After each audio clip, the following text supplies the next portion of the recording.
Hey y'all, I'm Karen. Welcome to my premiere of Soaping Nuts. So you want to make soap pop-up video.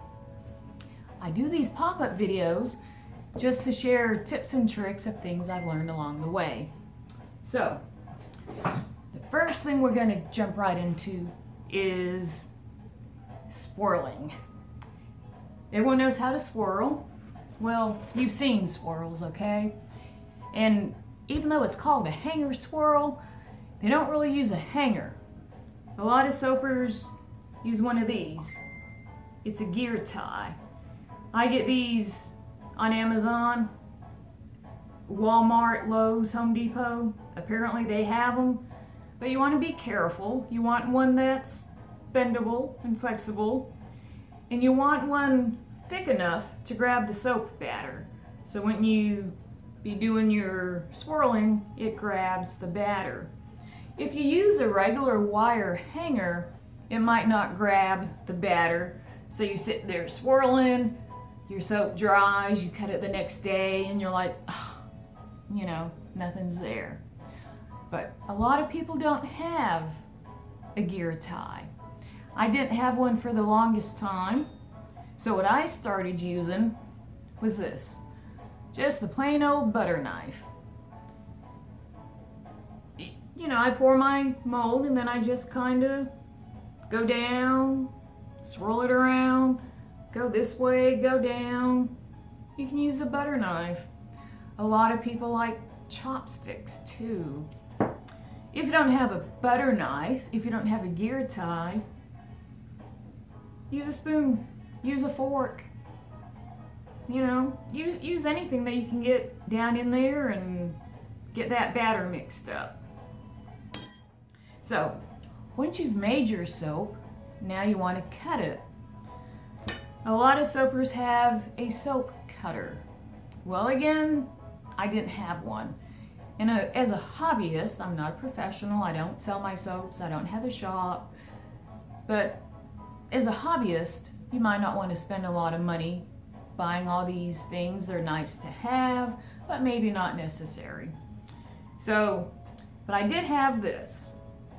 This is a dough cutter, dough scraper I found at the bakery store, you know, like Butterfield's, I think it is, where they sell cooking stuff. I've had this in my drawer for years, works wonders. If you don't have one of those, use one of these. Plain old, sharp cutting knife. That's what I use cutting my soaps with. Ain't nothing wrong with that. So, and now that we've cut our soap, we're gonna backtrack and talk about what to add to our soap. A lot of people like to add milks. You have goat milk, cow milk, soy milk, camel milk, whatever liquid you want to use, especially ones that have sugar in it, you want to freeze. Otherwise, it gets kind of orangey and it scorches the milk. And it's still usable. It might not be the prettiest, but you can do it. So what you do is you freeze your milks in an ice cube tray, okay? Like this. I even wrote on mine goat milk, so I don't get confused. And then, I don't know if you can see it, but the cubes are starting to get a little crystallized because they've been in the freezer probably a couple of weeks.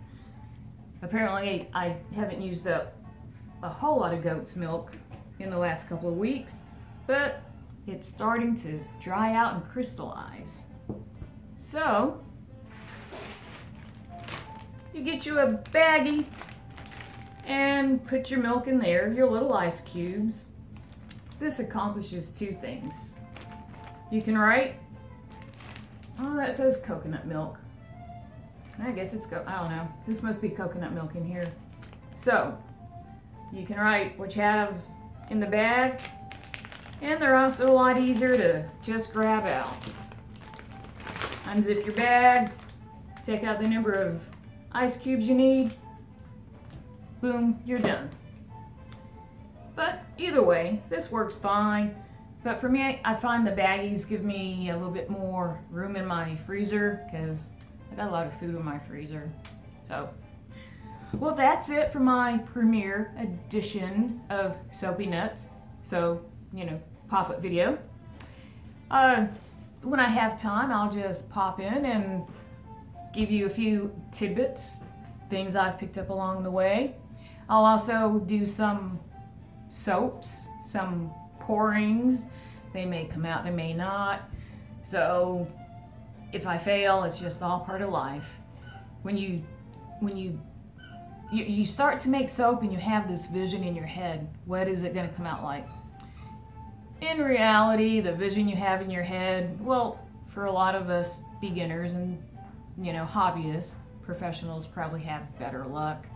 But a lot of times what you envision in your head isn't exactly what comes out in the mold. Not to say it's not bad, because a lot of times it's just unexpected surprises. It's not a fail, it's just a surprise, something new. So stay tuned for my next video on Soapy Nuts, because we are kind of nutty. Well, you know, at least I am. So thanks for watching, and I'll see you next time. I'm gonna do a countdown when I sign off, because it's kind of awkward just kind of sitting here talking to a phone. So 5, 4, 3, 2, 1. Thank you.